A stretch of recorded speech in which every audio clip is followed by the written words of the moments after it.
Hi, Sasaidni. We are so grateful. Tutaanza na kusema asanti sana kwa vile mmekuwa mkitufuata hata bila kutujua. This is the channel Relationship and Marriage. We have been bringing to you videos on what happens in the relationships and in marriage, and some of the education, or rather how we can get educated by those videos. Na sasa tunawaletea kitu kingine mpya. Kwa relationship there is a journey.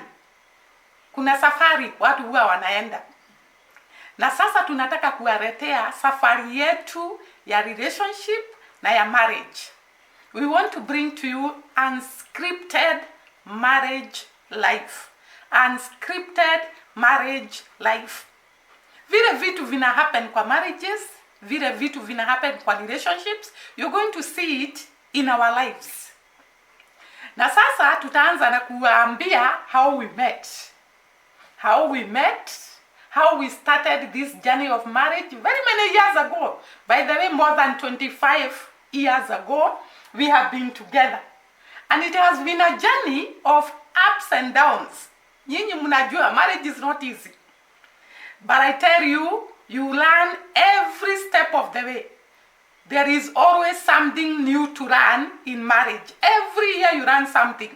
And that keeps you going and keeps you strong in the relationship. So we are going to introduce this unscripted marriage life by telling you how we met. Na nimewambia, we met very many years ago. More than 25 years ago, and we have been together. We have 4 beautiful kids, 2 boys and 2 girls, and now they are grown-ups. And therefore we want to tell you our journey of marriage, our journey of relationship. Sijui kama utaanzia. First of all, we start by telling them our names. Oh yes. I'm Anne Goge. I'm Patrick Goge. And this is our journey of relationship and marriage. Tulikutana rini, by the way. Huwezi kubuka? When was that? So many years ago. You remember? Very many years ago. Very many years ago. Oh yes. Where did we meet? Tulikutana wapi? Somewhere at that place, eh? You remember? Which place? near the road near your place, eh? You remember? By the way, we come from the same village, and therefore kukutana kwetu hakukuwa ngumu. Kwa sababu tuna my home and his home was about 100 meters away. About 200 meters away. And therefore tukienda kwa duka, tukienda kwa shule, we were in the same school primary. Yes. And therefore there were chances that we could meet a lot. But tukiwa wadogo hatukuwa tunajuana. Hatukuwa. Kwa sababu hata wewe sikuwa najua. We didn't know each other. We didn't know. Na sasa tulianza kujuana lini? By then, can I remember? How old were you when we started? No, I was old. I was old enough during that time, but you are still a small girl who used to... I was young, still in school. By the way, we met very early. I think I was in Form 1. Yes. Nilikuwa Form 1. I had already finished. This guy had already finished Form 4. Yes. And therefore, akani approach. Uliniandikia barua ama ulifanya nini? Well, I used to time you. When you close school, I used to time you somewhere. You remember? Along the road. Along the road. How did it start? Me, I think I can't remember how it started. How did you approach me? And what did you tell me? Well, one day, I met you. In fact, you had already closed the school. So we met. It was during the holiday. During the holiday. So we met near the road. And I was fearing your dad. You remember? My dad was fire. He was feared. And this guy was very daring to approach our home because our home was feared. Yes. Yeah, because one day I remember I came to look for you. And the dad, when we were together somewhere in the dark, your dad try to call you Siko. Siko, you remember? I remember. Siko, Nikiureka, Faraforotuko. And we could not talk because we didn't want him to know ni sisi. I pretended I'm not Shiko, he was calling. Yes, now, by the way, we wanted to tell these guys how we met. How did we meet? How did you approach me? And how did you request me that we become friends? Yeah, during that time. I was in Form 1. Yes. I didn't know things about the relationship because I was very young. Yes, but you know, I used to try and tune you. Lakini kuingia box, you are feeling it was hard. It was very hard. It was very because hard. I used to fear. Yes. I really used to fear getting pregnant. And therefore, I thought you can get pregnant just by talking to a guy. That's what you thought at that time, yeah. Yeah. Then, when we met during the holiday, I tried to tune you. You remember we used to start from your gate. Then we pass somewhere. We go along the road, we go to the shops. Yes. They are the ridge. Yes. We could cross the ridge talking. Yes, for more than 2 hours, imagine. And by the way, nowadays, if I compare the relationship that time and nowadays, that relationship was pure. Yes. There was nothing we were doing. We could just walk, talk until it is red.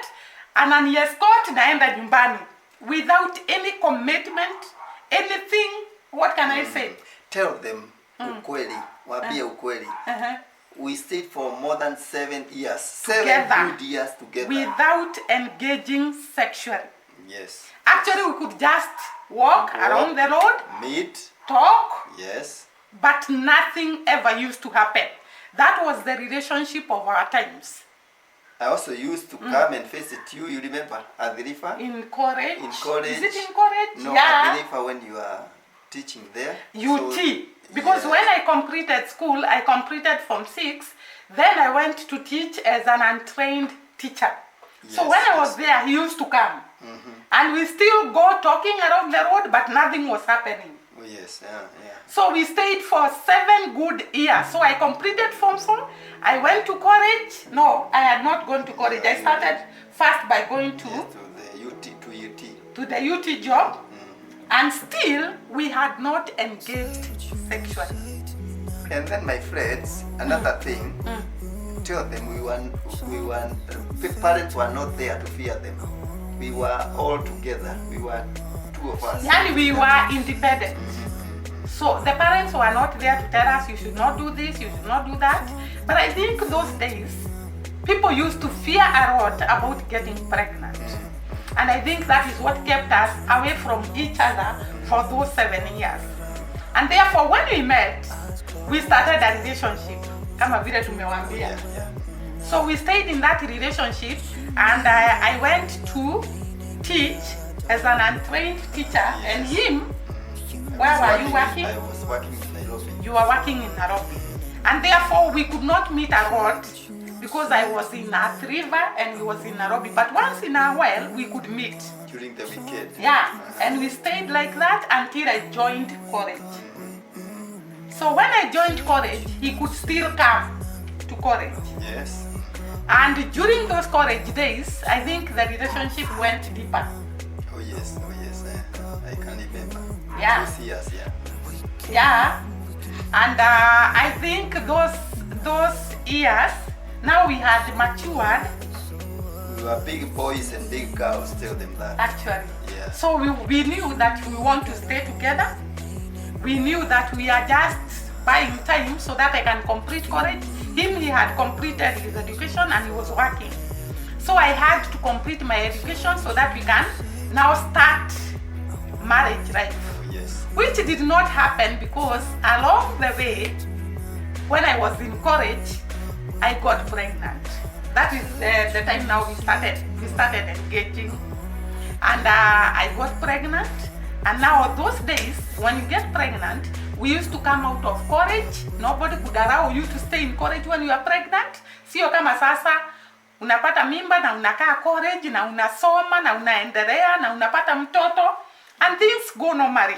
So those days, We used to stop schooling. You go and give birth to the child, and then you take care of the child.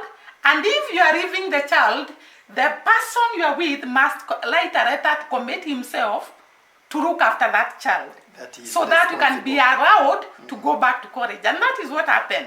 I left him with her. How old was she? Our first daughter. Less than 4 months. Less than 4 months. I left him with our firstborn daughter when she was 4 months, and I went back to college. And I continued with my education. Now, what can I say about our meeting and our period of engagement? In other words, our period of relationship up to the time of marriage. In nowadays relationship, it is very, very different from ours, because people stay together even when they are not married. But during those days, we could not. And therefore, we were abstaining from everything until you are ready and you are able to say that we can now get together and get married. Very true. And very get true. married. Very true. Now, after we have told them how we met. We met in our village. Yes. Along the road, because we were neighbors, by the way. So there was nothing so complicated for us to meet, because we came from the same village. But before we met, I could see this guy, and I was asking, how can I get this man? Deep down myself. But those days, I think I was so young that I could not start maybe approaching a guy, because I was still in primary. So when I went to high school and he approached me, I was saying, good. The other thing, by the way, when you approached me, later there is a guy who approached me. Yes, I remember. So I was having you and him. But I don't know whether I can call it double dealing, because I had nothing going on between Wewe and my hair. It was an interview. It was just an interview. To learn how these two guys are. And I think that is very, very important in a relationship. Get to know the people you are dating, because these two guys, I wanted to compare them, because they have approached me, both of them, and they are requesting for me to be their girlfriend. And therefore, I didn't tell them no, none of them. I just remained with both of them, but I was trying to compare and see who is sober for me to live the rest of my life with. And I remember that time I was not saved, and I didn't know God. But one thing I told God, I think it's so important to involve God even in whatever you do in life. Because I told God, between these two guys, kindly God show me who is the right partner for me. That time I was not saved, but I just knew God can direct me in the right direction. And therefore I found that this other guy was drinking a lot of alcohol. And at one time, he asked me, he just commented, I think. He told me, I usually see that when we get married, you'll get saved. So I wondered, is it an issue for me to get saved on the side of this guy? So he would not want someone who gives their life to Jesus Christ. Yeah. And therefore, I think that is when I started seeing this guy. I think it's not the kind of a person I would want to spend the rest of my life with. And therefore, I had to make a choice. What are we telling them? It is always good to think twice. And also to learn people. To learn people, yes. To learn the character of a person, what he likes, what she likes, what she don't like, what he exactly. don't like. Yeah. So that you can be able to cope when it comes to marriage. Because you'll find that when you are too different in your characteristics, in your beliefs, in your faith, in your behaviors, most likely you will not go on for many years in marriage. And therefore, because marriage is a very serious issue, because Unajua ukiingia kwa marriage hakuna kutoka. Hakuna kutoka. Tell them it's not like the way they are bringing chocolate to their loved one. This is not chocolate. Marriage is not chocolate and that. By the way, the way we see, because we usually see marriages in social media, every marriage has got its ups and downs. But I think what makes people to stay together is what they share in common. Very true. What you share in common makes you to stick together, makes you to love one another, makes you to work together. Because by the time we were getting married, I think even food was a problem. Hatukuwa na chakula. No, it is the way Kenya was during that time, my dear. Remember? But I think those days, to speak the truth, it was hard to get food. Even putting food on the table, it was hard. Now you can imagine, you have gotten married, you have a child, because to remarry when we have our firstborn. Nimeambia we got our firstborn when I was in college. And therefore, after completing college, I had to get married. Actually, nilimari nikiwa college bando. Yes. Niliingia kwako, nikiwa pregnant, nikapata mtoto, then nikarudi college. You went back to college, yeah. So, tulikuwa na mtoto kwa nyumba. We were feeding her with milk, naan. And it was not easy. We started the life uko chini. And therefore, what we can recommend is that watu watafute yule mtu hata mkienda through ups and downs, mtafumiliana. Exactly, that is the word. Mtafumiliana, mngoje wakati wa Mungu akukuja kuwabariki. So, it's very, very important.